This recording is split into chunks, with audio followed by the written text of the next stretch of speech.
할렐루야. 예, 오늘 말씀은요 디도서 1장 1절에서 2절의 말씀이고요. 제목은 믿음과 지식과 영생이라는 제목입니다. 사실 이 말씀은 제가 저번 주 중에 화요일인가에 새벽 기도 때 했던 설교입니다. 근데 여러분에게도 내가 전하겠다는 그런 결심이 서서 좀 더 내용 보강하고 해서 가지고 나와서 여러분과 함께 말씀을 나누려고 합니다. 예. 제가 잠깐 제 얘기를 하면은 예전에 뭐 저랑 얘기를 좀 나눠본 청년들은 아시겠지만 제가 예전에 수능이 끝나고 사실 저는 이렇게 대학에 갈 생각이 있던 사람은 아니었습니다. 사실 대학을 갈 생각이 전혀 없었던 사람인데 시험이 끝나고 저희 아버지께서 저한테 조언을 해주셨어요. 예, 까부지 말고 수능 끝났다고 탱자탱자 놀지 말고 가서 기도해봐라. 그 당시에 우리 아버지께서 좀 이렇게 방언을 하시면은 그걸 통변하는 은사가 있으셨는데 그게 또 통변을 하면 예언이고 막 그렇게 하셨어요. 그래서 저를 위해서 막 기도하시고서 저한테 조언을 하시는 거예요. 네가 지금 내가 보기에는 기도할 때다. 그래서 사실 우리 아버지는 되게 무서웠기 때문에 그 황금 같은 놀 수 있는 그 시간에 매일 가서 철야 시간에 기도를 했습니다. 기도를 하면서 제가 어떻게 됩니까? 아버지가 자꾸 저한테 기도하라고 하시는데 제가 어떻게 뭐라고 어떻게 해야 됩니까? 제가 뭐 신학교라도 가야 됩니까? 막 그런 기도를 하고 있는데 계속 이제 신학교에 가야 된다는 마음이 계속 있는 거예요. 그래서 근데 정말 가야 되나? 근데 사실 정말 가기 싫었어요. 정말로 가기 싫었어요. 왜냐면은 사실 제 그때 그 당시에 최고의 꿈은 단란한 가정이었어요. 막 되게 부하지도 않고 막 가난하지도 않은 단란한 가정. 그래서 뭐 1년에 한 번 정도는 여행도 가고 국내라도 그래서 한 달에 한 번씩 가족들하고 이렇게 외식도 좀 하면서 그냥 행복한 단란한 가정이 제 꿈이었어요. 소박하지만 뭐 남들은 그게 무슨 꿈이야 하지만 저는 사실상 저한테는 최고의 꿈이었어요. 그게 왜냐하면 가정이 이제 뭐 아버지가 경찰 공무원이시면서 또 되게 정직하게 하셨기 때문에 항상 집이 쪼들리고 그런 상황이 있으면서 또 그런 이제 겪다 보니까 이런 꿈이었는데 도저히 제가 보기에는 이 사역자가 가는 길하고 이 행복하고 단란한 가정하고는 너무 갭이 크게 느껴지는 거예요. 왜냐하면 그 당시에는 제가 위인전기 이런 인물사를 좋아해서 뭐 이제 선교사님들의 책을 이렇게 읽어보면서 딱 저 안에 생긴 딱 확고한 마음이 하나가 뭐냐면은 사역자는 재산이 있든 없든 그건 상관없어요. 마음이 청빈해야 된다는 거예요. 마음이. 근데 마음이 청빈한데 제 마음은 단란한 가정을 위해서 뭐든지 할 수 있는 욕망이 막 들끓는 마음이었다는 거죠. 그래서 하나님께 그랬어요. 제가 하나님, 저는 단란한 가정이 꿈이라서 안 갈래요. 못 가겠어요. 그래서 그거 갖고 계속 기도했어요. 한 며칠 기도했는데 어느 날 하나님이 제 마음에 딱 그러시는 거예요. 야, 내가 네 가정 하나 책임 못 지겠니? 딱 그러시는 거예요. 근데 그 말을 딱 듣는데 더 이상 반박을 못 하겠더라고요. 아니 하나님께서 뭐 따르게 뭐 하신 것도 아니고 그냥 아주 내가 갖고 있던 그 생각을 정면으로 탁 치시더라고요. 그래서 그 얘기 듣고 더 이상 반박도 못 하고 도망도 못 가고 그래서 신학교를 갔습니다.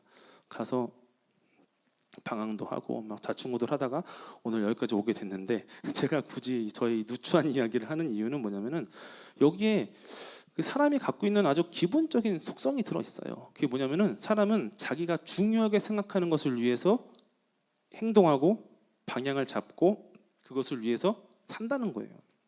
그렇죠?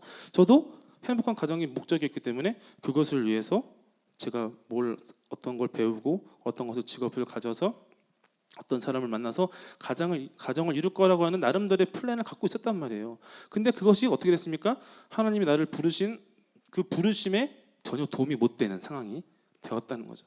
그러면 이런 사람의 본성이 악한 걸까요? 아니에요. 이건 그냥 사람의 본성이 그래요. 그냥 하나님께서 그렇게 지어 주셨어요. 그렇게 지어 주셨으니까 아담과 하도 하나님의 뜻을 거기서 하나님만 바라보고 하나님을 의지해서 살 수 있었던 것이에요. 사람은 그런 존재예요. 그럼 이 얘기가 왜 하냐? 중요한 게 있다는 거예요. 뭐냐? 이게 사람의 본성이건데 그럼 우리는 도대체 무엇을 가장 중요하게 설정하고 무엇을 지키고 무엇을 바라보고 무엇을 붙들고 살아가야 하느냐 이거예요, 여러분. 세상 사람들도 보면은 이 물질을 최고로 치는 사람들은 물질을 쫓아가요, 그죠? 그죠? 막 욕하잖아. 아유 저 막 욕하고 또 반대로 세상 사람이지만 사람을 최고로 치는 사람은 사람을 위해서 살아가요. 주로 이제 존경받죠. 저분은 물질을 쫓지 않아, 그죠? 하다못해 예수님을 모르는 사람의 삶도 이러한데 우리 크리스천의 삶도 마찬가지라는 거예요. 우리가 뭐를 가장 중요하게 생각하고 설정하고 그것을 지켜가느냐에 따라서 우리의 인생이 우리 신앙이 하나님께서 받으실 만한 신앙이 되느냐 아니면은 얘 왜 이러지? 하는 그런 신앙이 되느냐 되게 중요하다는 겁니다, 여러분. 근데 사실 이 교회를 다니는 분들 중에서도 우리가 정말 붙들어야 되는 것이 무엇인지 가장 중요하게 내가 생각해야 되는 것이 무엇인지 모르는 분들이 되게 많아요. 그래서 모르는 분들은 대부분 보면 뭐냐면은 자기가 갖고 있던 세속적인 꿈을 위해서 신앙생활을 해요, 그죠? 그래서 그것을 위해서 기도하고 그것을 위해서 응답을 막 구하고, 그죠? 그 왜 그럴까요? 모르니까, 그죠? 모르니까 자꾸 그러는 거예요. 그래서 헌금을 해도 헌금 되게 많이 해. 근데 헌금하는 목적이 뭐예요? 내 공동체를 섬기기 위해서 하는 게 아니라 내가 많이 하면 하나님이 더블로 돌려주시겠지 하는 그런 계산을 하죠. 더블로 돌려주시면 이번에 투자해야지 막 그런 생각도 하게 되고, 그죠? 또 헌신을 해도 그걸 자기의 공으로 삼는 거예요. 공로로. 그래서 내가 하나님께 이만큼 헌신했으니까 우리 아들 사업 잘 되겠지 막 이런 생각을 갖고 있는 분들도 있어요. 되게 안타까운 게 이게 한국 교회 현실이고 우리의 현실인데 그런 신앙의 유형은 미안하지만 성경에서 예수님하고 제일 많이 싸운 사람들이 누구죠? 바리새인들, 그죠? 바리새인들과 그들의 서기관들인데 그런 사람들의 신앙과 다를 게 없는 신앙이에요. 이 땅에 속한 것들을 구하는 신앙. 보세요, 한번 기억해 보세요. 바리새인과 예수님들의 대화를. 예수님은 항상 하나님께 속한 하늘에 속한 아버지의 나라를 말씀하셨어요, 그죠? 바리새인들은 어땠나요? 사람들에게 속한 그들을 위한 유대인들의 나라를 항상 말했다는 거예요. 그러니까 똑같이 맨날 하나님의 나라를 이야기하기는 해. 그러나 그 내용을 들어보면 전혀 다른 얘기를 하고 있는 거예요. 이게 바로 하나님이 우리가 정말 무엇을 붙들고 무엇을 위해서 살아가야 되는지를 모르는 사람들의 삶이라는 거예요. 그 어떤 사람들은 막 그래요. 아니 성경 보면은 하나님 찾으면 복 준다고 하지 않았냐? 맞아요. 시편과 잠언을 보면은 하나님을 찾는 자, 의인, 그러면 하나님이 그 의인을 지켜주시고 보호해주시고 복 주셔서 잘 살게 해주신다고 해요. 근데 욥기를 보면 또 뭐라나요? 살아보니까 또 그건 또 다 아니라는 거야. 의인이 망할 때도 있고 고통받을 때도 있고 죽을 때도 있고, 그죠? 반대로 악인이 막 번성하고 막 창창 대로를 걸을 때도 있다 이겁니다, 여러분. 여러분께서 신앙생활을 하실 때 정말 여러분의 마음을 감찰해서 되게 주의해야 될 게 뭐냐면은 여러분이 갖고 있던 어떤 주관적인 체험과 경험들을 일반화시키면 안 된다는 거예요. 되게 위험한 거예요, 그 신앙은. 그러면 사람이 자기가 갖고 있는 주관성에서 벗어날 수 있을까요? 완전히? 못 벗어나요. 절대 못 벗어나. 저도 막 신학을 연구하고 공부한다고 했지만 제가 어렸을 때부터 경험했던 그 신앙의 체험에서 크게 벗어나지 못해요. 그게 사람의 한계예요. 그럼 어떻게 해야 돼요? 중구난방 서로 다른 하나님을 섬겨야 되나요?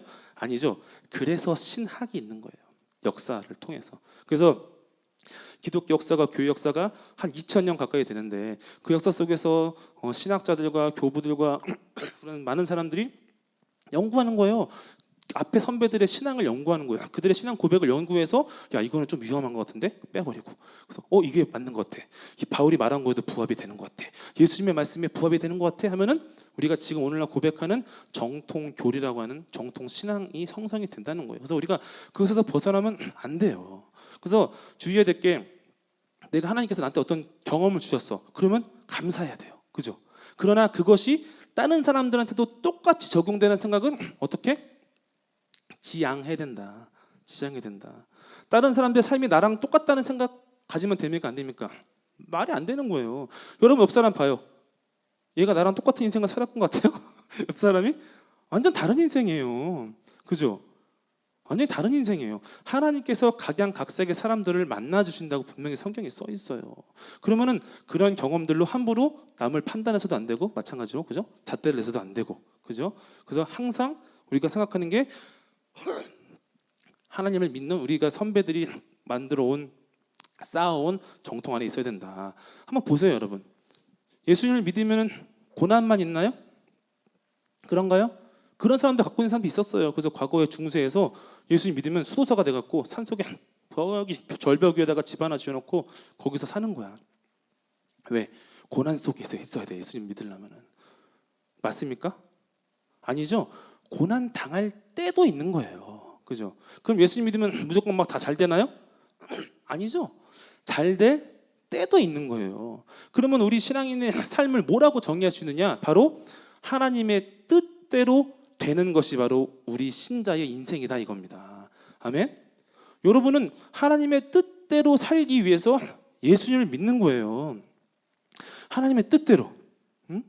우리의 삶, 우리의 마음, 우리의 중심, 어떤 삶의 순간이 올지라도 내가 하나님 앞에서 내 마음의 중심과 믿음을 지키는 것, 하나님의 뜻이 나의 삶을 극복해서 나의 삶을 초월해서 내가 싫어 남들이 보기에는 망한 것 같을지라도 그 망한 그 모습을 통해서 다른 사람들이 하나님의 살아계심을 알 수 있게 할 수 있다는 거. 여러분, 하나님의 일을 판단하지 마시길 바랍니다. 제가 이번에 부흥성에 오신 분들한테도 글에도 남겼지만 하나님을 섣불리 판단하지 마세요. 또 여러분의 인생도 여러분이 섣불리 판단하지 마시길 바랍니다. 아멘. 오직 누구만 하십니까? 하나님이 알고 또 누가 합니까? 역사가 합니다. 역사가 후에 기억될 거야. 그죠? 여러분 그런 신앙을 가지시길 바랍니다. 그러면 우리가 어떻게 해야 하나님의 뜻대로 살 수 있는가? 우리가 하나님의 뜻대로 살기 위해서 우리가 정말 내 삶에서 내가 붙들고 중요하게 지켜나가야 되는 것이 무엇인가? 바로 오늘 바울의 말씀을 통해서 함께 알아보도록 하겠습니다. 오늘 본문 말씀을 보면요, 바울이 이렇게 말해요. 나 바울은 하나님의 택하심을 받은 사람들의 믿음과 경건함에 속한 진리의 지식과 그리고 마지막 영생의 소망을 위해서 이것들을 위해서 사도가 되었습니다라고 합니다. 세 가지가 나오죠. 뭡니까? 하나님이 택하신 자들의 믿음, 두 번째 경건함에 속한 진리의 지식, 그리고 마지막으로 영생의 소망. 오늘 이 세 가지를 가지고 말씀을 나눌 텐데 짧게 할 거예요. 왜냐하면 어려울 수 있는 내용이기 때문에 길게 하면은 반드시 잔다는 걸 알았어요, 여러분이. 어려운 건 짧게 치고 빠진다. 그러니까 여러분도 조금만 이렇게 포커스 맞춰서 제 얘기를 설교를 같이 들어주시면 좋겠습니다. 첫 번째가 뭐죠? 하나님이 택하신 자들의 믿음. 같이 해볼까요? 뭐라고요? 하나님이 택하신 자들의 믿음. 바울에게 있어서 가장 중요한 게 믿음이라는 거예요. 믿음에 대한 가르침, 믿음의 교리. 사실 믿음에 관한 우리가 알고 있는 수많은 개념들은 다 바울이 정립한 것들이에요. 그리고 바울의 것들을 누가? 교부들, 신학자들이 찾아낸 거예요. 연구하고. 야, 바울이 이런 말을 했는데 조합해보니까 믿음이 이런 거야 해서 여러분한테 온 거란 말이에요. 그러면 제가 오늘 이 시간 여러분한테 바울이 말한 걸 다 말할 수 있을까요?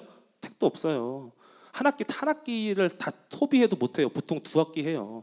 그러면 오늘 제가 이 얘기를 왜 하느냐? 우리는 여기서 단서를 가져야 돼요. 뭐예요? 앞에 하나님이 택하신 자들의 믿음. 하나님이 택하신 자. 하나님이 택하신 자들. 요거를 우리가 전제로 삼고 얘기를 나누겠습니다. 데살로니가 교회에 보낸 바울의 편지에 보면요, 이렇게 말합니다. 데살로니가 후서 3장 1절 2절 같이 읽을게요. 시작.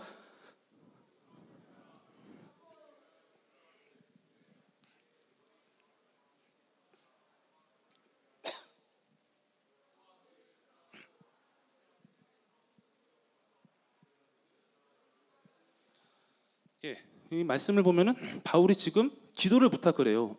어떤 내용이죠? 나와 내 동역자들이 이제부터 복음을 계속 전하는 거예요. 바울은 선교사예요. 그래서 계속 복음을 전하는데 그 복음이 널리 퍼지게 기도해줘. 이게 1번. 2번이 뭐죠? 근데 악한 사람들이 이 사역을 방해하지 못하도록 기도해줘라고 해요. 그럼 여기서 악한 자들 한번 볼게요. 여기서 말하는 악한 자들은 누굴까요? 첫 번째 유대인들, 그죠? 예수님을 영접하지 않은 유대인들. 두 번째 로마인들, 이방인들, 그죠? 헬라인도 있겠고 이런 사람들. 이런 두 사람일까요? 두 부류? 아니죠. 좀 더 본질적으로 들어가야 돼요. 그게 뭐예요? 다음 말씀 볼게요. 마지막. 믿음은 모든 사람의 것이 아니니라라고 해요. 그러니까 다시 말해서 여기서 말하는 악한 사람은 누구냐면은 복음을 들었어. 바울이 동역자들이 복음을 전했어요. 예수님이 그리스도십니다. 하나님의 아들이십니다 했는데 그걸 들었을 때 믿음을 받지 못한 사람들이에요. 복음을 들었는데도 그 복음이 전혀 이 안에 믿음이 되지 않는 사람들이라 이거예요, 여러분. 바울은 말해요. 믿음은 모든 사람의 것이 아니니라. 복음이 전해져도 모든 사람이 다 믿음을 받는 게 아니라는 거예요. 여러분 전도해 보셨어요? 전도하면요, 저희 이제 교회 나가는데 전에도 미안하지만 10명 중에 1명 받아요. 근데 그 1명 받은 사람 중에 다시 그 사람 100명 모아놨는데 그 100명 중에 1명이 교회 나올까 말까예요. 여러분 전도해 보시면 아실 거예요. 내가 예수님 믿으세요? 예수님은 그리스도십니다. 예수님이 구원이십니다. 말해도 그것을 들었을 때 여기에 믿음이 되는 사람은 정말로 드물다는 거예요. 근데 여러분은 지금 여기 왜 있는 거예요? 응? 그 수많은 사람들, 복음을 들었을 때 믿음을 갖지 못한 사람들이 우리보다 훨씬 많음에도 불구하고 여러분은 여기 왜 있느냐는 거예요. 바로 하나님께서 여러분을 선택해 주셔서 여러분에게 뭘 주셨다? 믿음을 주셨기 때문이라는 거예요. 믿음을. 여러분들 기억해 보세요. 저는 모태신앙은 아니에요. 태어나자마자 어머니가 저를 아기를 안고 이렇게 교회에 오셨어요. 그래서 어렸을 때 여의도 최자식 목사님이 제 머리에 손을 딱 때리면서 목사 그랬어요. 그래서 여기 많이 앉는데 아무도 안 웃네. 별로 재미없나 보네요. 어쨌든 그래서 이렇게 자랐는데 그 당시에 제가 어릴 때부터 교회 학교 봉사했던 친구들을 돌이켜 보면요, 미안하지만 대부분이 또 모태신앙이 많았어요. 근데 그 친구들 중에 교회에 남아있는 친구들은 미안하지만 거의 없어요. 왜 그럴까요? 엄마 손에 이끌려서 교회에 왔지만 그 친구는 어떻게 해요? 마음에 믿음이 없는 거예요. 마음에 믿음이 없는 사람은 어떻게 됩니까? 교회 안에 있을 수 있어요? 없어요? 누가 쫓아냅니까? 아니에요. 오히려 가지 말라고 잡아요. 그러나 본인이 나가는 거예요. 그런데 여러분은 어떻게 됩니까? 하나님께서 여러분을 선택해 주셔서 여러분에게 믿음을 주셨기 때문에 어떻게 지금 이 자리에서 예배를 드리게 되었다 이겁니다, 여러분. 어떤 사람들은 그래요. 야, 그게 무슨 소리야? 사람 이거는 우리의 선택이야. 응? 그냥 수많은 종교가 있는데 불교, 기독교, 이슬람교, 남녀 호랑객교 막 교회가 되게 막 온갖 종교가 다 있는데 그 중에 우리가 선택한 거야. 물론 이 말은 반은 맞아요. 그러나 반은 틀린 것이 선택할 수 있었던 이유가 뭡니까? 하나님께서 나라는 사람을 선택해 주셔서 여러분들 한 명 한 명 이렇게 잡아서 선택해 주셔서 믿음을 주셨기 때문에 여러분이 그 믿음을 가지고 선택했다는 거예요. 베드로전서 한번 볼게요. 베드로전서 2장 6절에서 10절 같이 읽겠습니다. 시작. 성경에 기록되었으되 보라 내가 택한 보배로운 모퉁이 돌을 시온에 두노니 그를 믿는 자는 부끄러움을 당하지 아니하리라 하였으니 그러므로 믿는 너희에게나 보배이나 믿지 아니하는 자에게는 건축자들이 버린 그 돌이 모퉁이의 머릿돌이 되고 또한 부딪히는 돌과 걸려 넘어지게 하는 바위가 되었다 하였느니라. 그들이 말씀을 순종하지 아니함으로 넘어지나니 이는 그들을 이렇게 정하신 것이라. 그러나 너희는 택하신 족속이요 왕같은 제사장들이요 거룩한 나라요 그의 소유가 된 백성이니 그의 기이한 빛에 들어가게 하신 이의 아름다운 덕을 선포하게 하려 하심이라. 너희가 전에는 백성이 아니더니 이제는 하나님의 백성이요 전에는 긍휼을 얻지 못하였더니 이제는 긍휼을 얻은 자니라. 지금 뭐라고 합니까? 우리가 선택을 받은 사람이기 때문에 사람들이 버린 돌멩이가 사실은 하나님 나라의 초석임을 알아봤다는 거예요. 이 누굴까요? 예수님. 유대인들 보세요. 유대인들 처음에는 예수님이 하나님 자기들 생각하는 유대인들의 하나님 나라의 모퉁이 돌이라고 생각을 한 거예요. 막 쫓아다녔어. 그리스도시요, 메시아시요. 하지만 자기네가 바라던 메시아가 아님을 알게 됐을 때 어떻게 했나요? 가차없이 버렸죠. 십자가 위에 못 박았단 말이에요. 그래서 성경은 말해요. 미련한 도라고 그래요. 미련한 도. 뭐야? 십자가에 달려 죽는 게 무슨 승리야? 왜 온 거야? 죽을 거면. 심지어는 여러분 세례 요한도 의심을 해요. 세례 요한이 뭐랬나? 예수님 보고 당신은 하나님의 어린 양이요.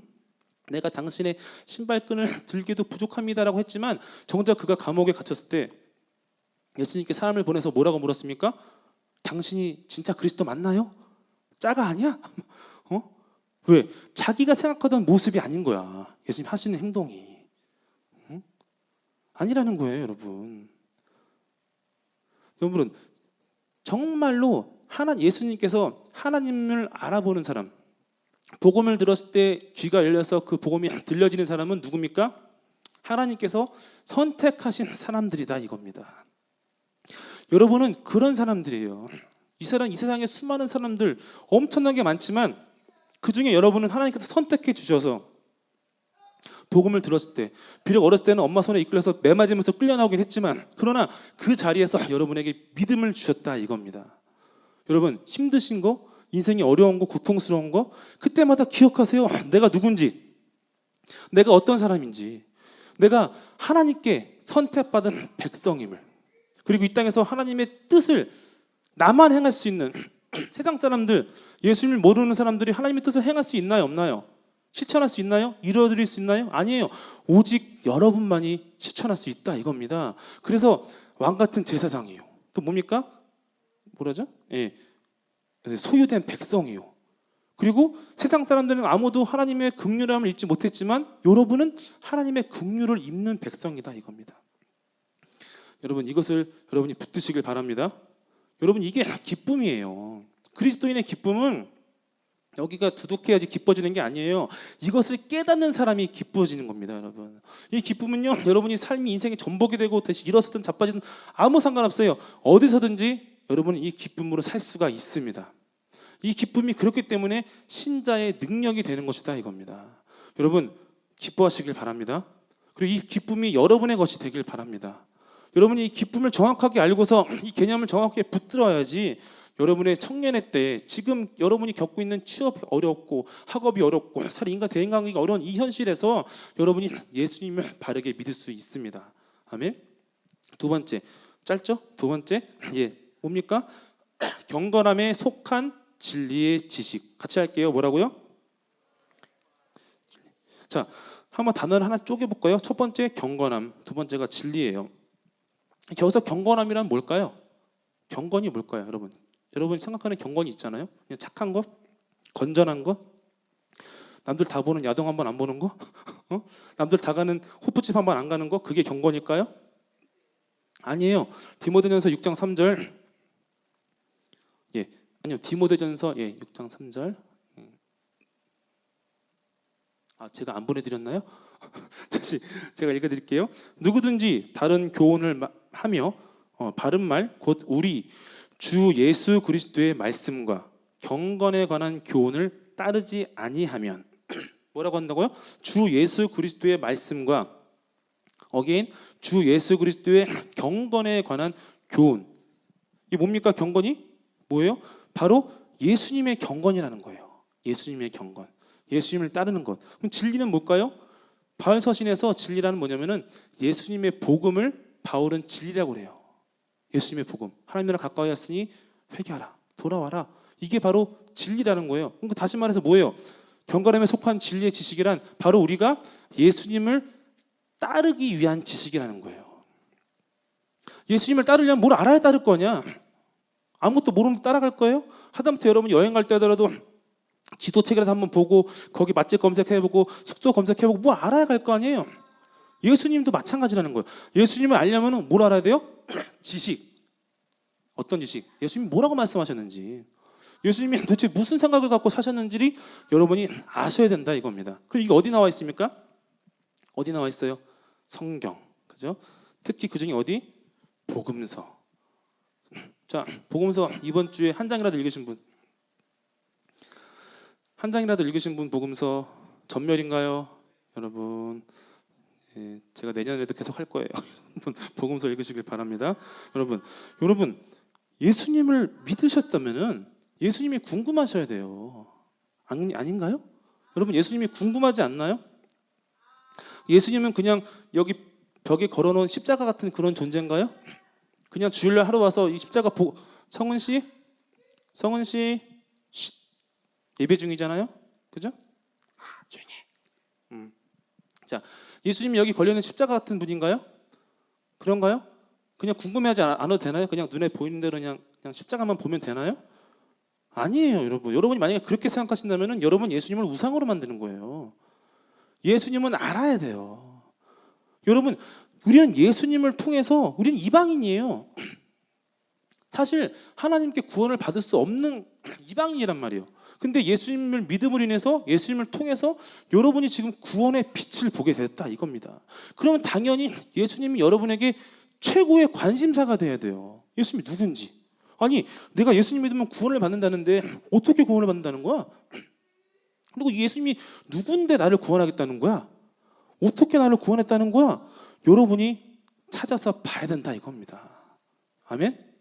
봐야 된다는 거예요. 바울은 지금 여기서 말하는 경건함에 속한 진리의 지식, 이 당시에는 성경이 신약 성경이 만들어지기 전이에요. 그럼 뭐겠어요?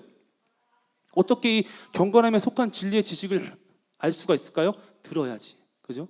사도들에게 듣고 예수님의 제자들의 증언을 들었을 때 알 수 있다 이겁니다. 그리고 지금은 뭐예요? 그런 간증들과 그런 기록들이 예수님의 어록과 이런 것들이 모아져서 오늘날 복음서가 되었다는 거예요.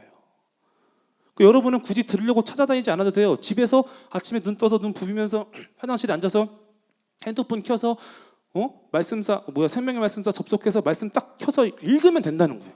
근데 왜 그것도 안 하는 거야? 왜 여러분이 예수님 믿는 사람으로서 가장 기본적으로 해야 될 것도 안 하냐는 거예요. 여러분 이거는요 위기예요. 난 여러분한테 지금 위기의식을 좀 전하고 있는 거예요. 예수님 말씀하셨어요. 마태복음 7장 21절 같이 읽겠습니다. 시작. 나더러 주여 주여 하는 자마다 다 천국에 들어갈 것이 아니요 다만 하늘에 계신 내 아버지의 뜻대로 행하는 자라야 들어가리라. 천국 가고 싶어요? 어떻게 간답니까? 예수님 뭐라고 하셨어요? 아버지의 뜻대로 행하는 자야 들어갈 수 있다. 마태복음 12장 50절 누구든지 하늘에 계신 내 아버지의 뜻대로 하는 자가 내 형제요 자매요 어머니이니라 하시라. 누가 아버지의 집에서 함께 먹고 마시며 살 수 있는 사람입니까? 누구예요? 누가 아버지 집에서 예수님의 형제가 되어서 함께 살 수 있는 사람입니까? 바로 아버지의 뜻대로 행하는 사람이다 이겁니다. 그러면은 이 아버지의 뜻이 뭘까? 이 아버지의 뜻을 어디서 볼 수 있을까요? 우리를 향하신 하나님의 뜻은 도대체 무엇일까? 요한복음 14장 6절 예수께서 이르시되 내가 곧 길이요 진리요 생명이니 나로 말미암지 않고는 아버지께로 올 자가 없느니라 라는 거예요. 예수님은 알아야 됩니까? 몰라도 됩니까? 알아야 돼요. 여러분 지금 학업에 있는 사람 자매들 형제들 공부 열심히 하잖아요. 왜 공부 열심히 해요? 공부해야 학점 잘 나오고 취직되니까. 예수님 왜 잘 알아야 돼요? 여러분 예수님 왜 알려고 노력해야 돼요? 여러분의 생명이 달린 일이다 이겁니다.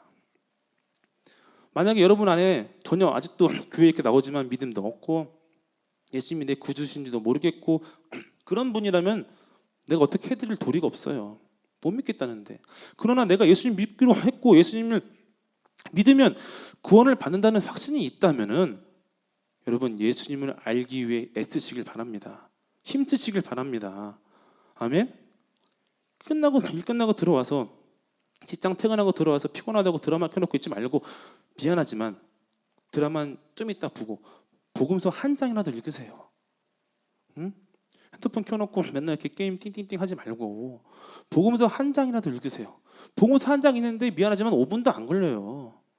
여러분 24시간 중에 5분도 투자 못합니까?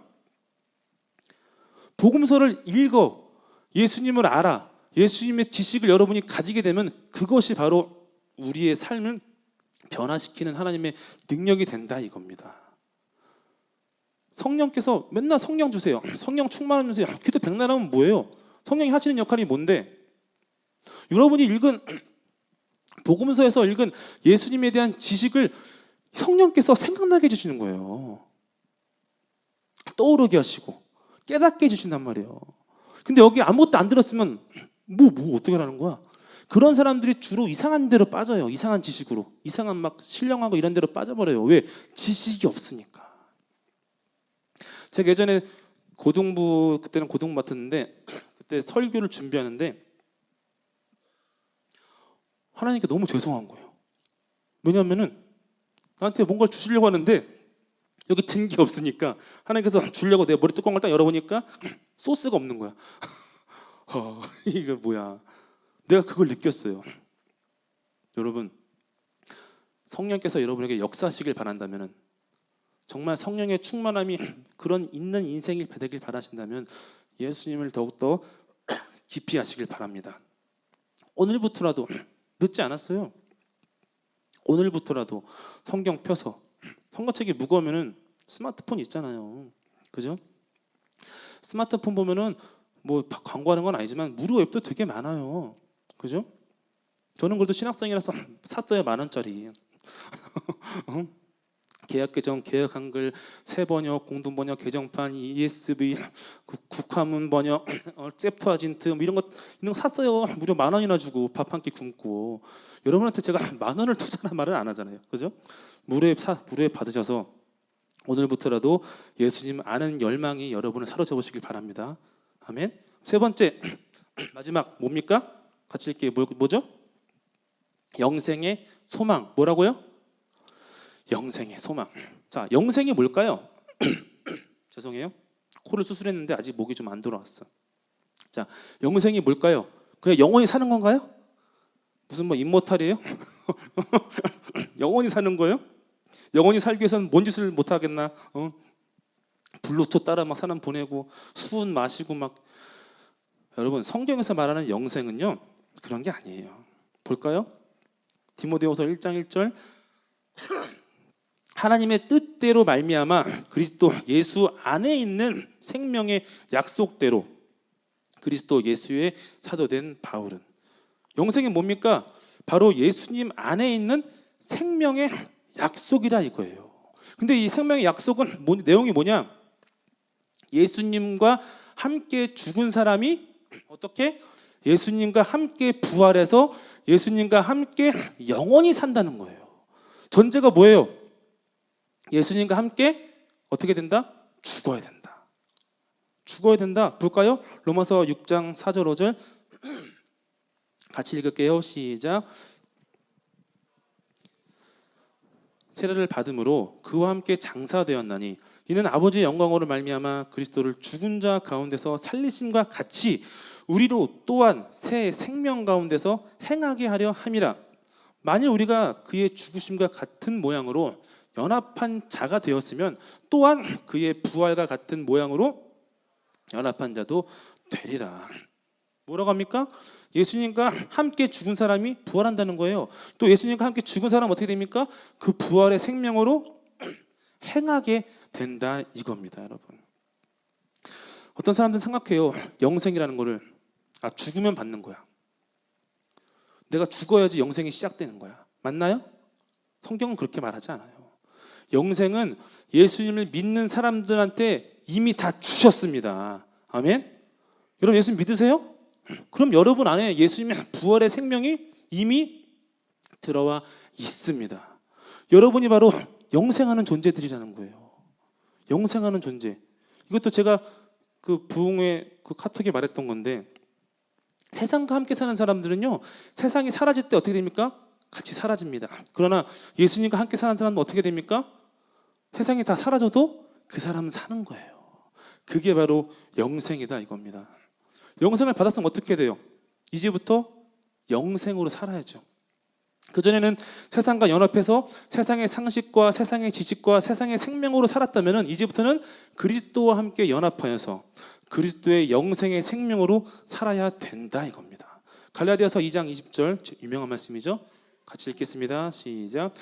내가 그리스도와 함께 십자가에 못 박혔나니 그런즉 이제는 내가 사는 것이 아니요 오직 내 안에 그리스도께서 사시는 것이라. 이제 내가 육체 가운데 사는 것은 나를 사랑하사 나를 위하여 자기 자신을 버리신 하나님의 아들을 믿는 믿음 안에서 사는 것이다. 여러분 우리 인생의 의미가 뭘까요? 기껏 해봤자 100년도 안 되는데, 그죠? 과거에는 50살까지 살면 되게 오래 사는 거였어요. 그래서 뭐 했어요? 환갑잔치를 한 거야. 60만 넘어도 장수, 70 넘으면 더 장수, 그죠? 근데 지금 어때요? 웬만하면 다 80, 90 딱 찍고 가세요 다들, 그죠? 우리 저 외할머니도 93 딱 찍고 가셨어요. 지금은 그런 시대라는 거예요. 근데 어쨌건 중요한 건 뭐예요? 50년을 살든 90년을 살든 120년을 살든 인생은 한 번뿐이다. 50년 살았다고 다시 태어나서 나머지 50년 채우고 가야지 이런 사람이 있나요? 없다는 거예요. 누구나 다 한 번 태어났으면 한 번 죽으면 끝이라는 거. 그러면 도대체 이 인생의 의미가 뭘까? 이 불신자들, 무신론자들이 말하는 것처럼 그냥 우주의 먼지의 충돌에 의해서 일어난 어떤 플라즈마에서 나온 그런 우연의 산물이 우리 인생일까요? 그냥 똥인가요, 우리 인생은? 저는 그 생각했어요. 아니 정말 들었는데 뭐야, 우리 인생은 그냥 똥이라는 소리야? 아니라는 거예요. 여러분, 우리 인생의 의미가 뭡니까? 기회예요, 기회. 어떤 기회? 여기에 영생이 있음을, 영생을 내가 소망하고 있음을 증명할 수 있는, 누구한테? 하나님께. 하나님께 내가 정말로 영생을 소망하고 있습니다 라는 것을 보여줄 수 있는 단 한 번밖에 없는 기회라는 거예요. 여러분이 지금 살고 있는 그 하루하루가 다시 가면은 없어요. 내가 오늘 예수님 앞에, 하나님 앞에 내가 하나님 믿습니다, 내가 영생을 소망하는 사람입니다 하는 증거를 보여드리지 않으면은 그 하루는 가고 없다는 거예요. 가고 없다는 거예요. 그 기회는 어떻게 다시 돌아오지 않는 것이다 이겁니다. 여러분 안에 영생의 소망이 있으십니까? 한번 보세요. 대답 안 해도 돼. 한번 진짜 한번 직시해 봐요. 나한테 정말 예수님과 함께 연합해서 예수님과 함께 영원히 살고 싶어하는 소망이 있는지. 그 소망이 없으면요, 미안하지만 교회 1000일 동안 나와도 아무 의미 없어요.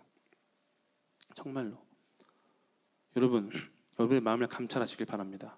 검사해 보세요. 내가 정말 영생을 꿈꾸고 있는지, 내가 정말 예수님의 영생을 생각하고 있는지. 그래서 내가 오늘 이 시간 하나님 앞에 내가 영생의 소망이 있는 것을 보여주고 있는지. 이 말은 뭡니까? 예수 믿는 사람답게 살라 이거예요. 예수 믿는 사람답게 살라는 거예요. 예수 믿는다고 하면서 세상 사람들보다 더 악독해, 더 잔머리 잘 굴려, 그럼 하는 말이 장사꾼들을 위한 천국은 따로 있어, 이런 말하고.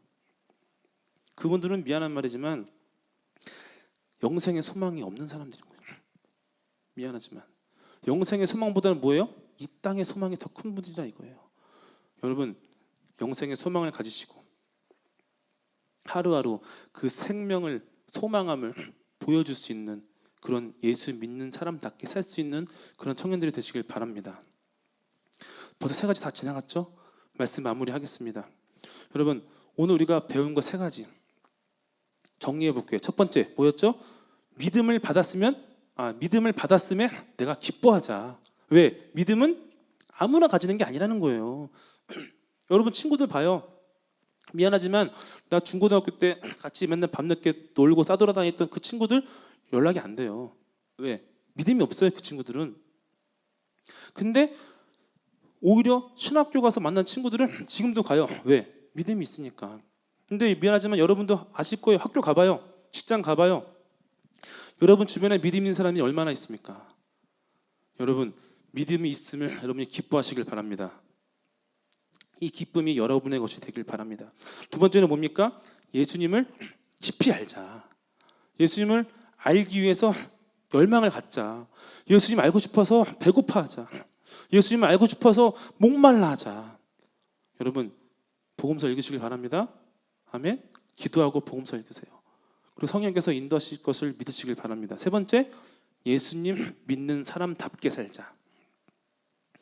여러분, 지금 한국 기도에서 기독교, 이 개신교, 이 교회 정말 중요한 시기를 겪고 있습니다. 여러분들이, 청년들이 지금 이 순간 오늘 함께 나눴던 이 3가지를 정확하게 붙들어서 예수 믿는 사람답게 살지 않으면요, 너무 암담합니다.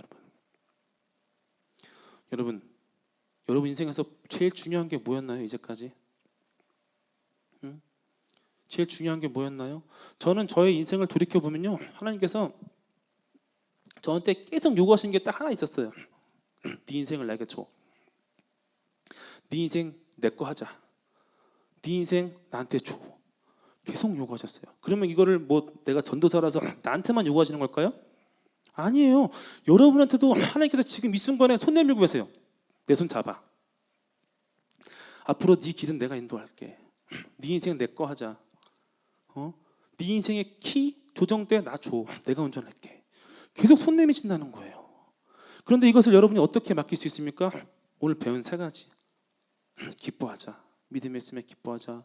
두 번째, 예수님을 더욱더 깊이 알자. 세 번째, 뭡니까? 예수 믿는 사람답게 살자. 여러분 이 세 가지가 지식이 아니길 원합니다. 이 세 가지가 여러분에게 능력이 되길 바랍니다. 고린도전서 4장 20절에 이렇게 말했어요. 하나님의 나라는 말에 있지 아니하고 오직 능력에 있습니다.